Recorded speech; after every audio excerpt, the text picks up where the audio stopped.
Big boss మొదటిగా చెఫ్‌కి ఇచ్చిన బహుమతి అయిన దండని నిఖిల్‌ది ఎక్కడో పోగొట్టుకున్నాడా అని మొత్తం స్టోర్ రూమ్ అంతా వెతికేస్తూ ఉన్నాడు. ఇక నిఖిల్‌కి సహాయం చేస్తూ నైనిక సైతం వచ్చింది.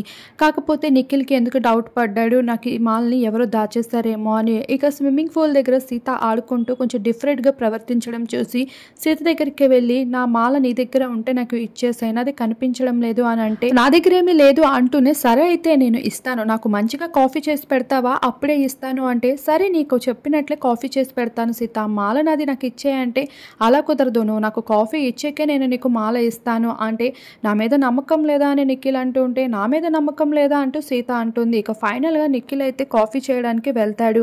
ఇక పక్కన సోనియా, వస్తే వాడు కాఫీ చేసి ఇస్తే నువ్వు ఇచ్చేస్తావా ఏంటి అంటే, అలా ఏం లేదు, కాసేపు ఆడుకుందాం, ఇలానే కదా గేమ్ స్టార్ట్ చేయాలి, చాలా స్ట్రాంగ్గా ఉండాలి, గేమ్ స్టార్ట్ చేసినప్పుడు చాలా గొడవలు అవుతాయి, వాళ్ళకి మన మీద చిరాకు కూడా వస్తుంది, కానీ మనం 100% ఇవ్వాలి, ఆడియన్స్కి నచ్చినా నచ్చకపోయినా మనం 100% ఇచ్చాక వాళ్ళ ఇష్టం వాళ్ళది అంటూ సోనియా సీత మాట్లాడుకుంటూ ఉంటారు. ఇక అంతలోనే నిఖిల్ అయితే కాఫీ తీసుకొచ్చి ఇస్తారు.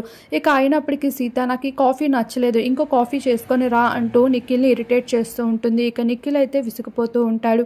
చూడు, ఇలా చేయడం ఏమాత్రం బాలేదు, ఇలా చేస్తే ఎవరికైనా బాధ కలుగుతుంది కదా, చెప్పిన మాట విను, నా మాల నాకు ఇచ్చేసే అంటే, సరే అయితే నాకు డైలీ నువ్వు కాఫీ చేసి పెడతావా, అప్పుడే నీ మాల నీకు తిరిగి వస్తుంది అంటూ సీత అంటుంది. అలా అంటావేంటి సీత, నువ్వు నాకు ప్రామిస్ చేసావు కదా మాల ఇస్తానని, ఇచ్చేసాయి నాకు అంటూ నిఖిల్ అలా విసుక్కుంటూ అడగడంతో, సర్లే ఈ రోజుకి ఇది సరిపోతుంది అంటూ సీత అయితే మాలని గొడుగు లోపల పెట్టాను తీసుకో అంటూ ట్విస్ట్ ఇస్తుంది.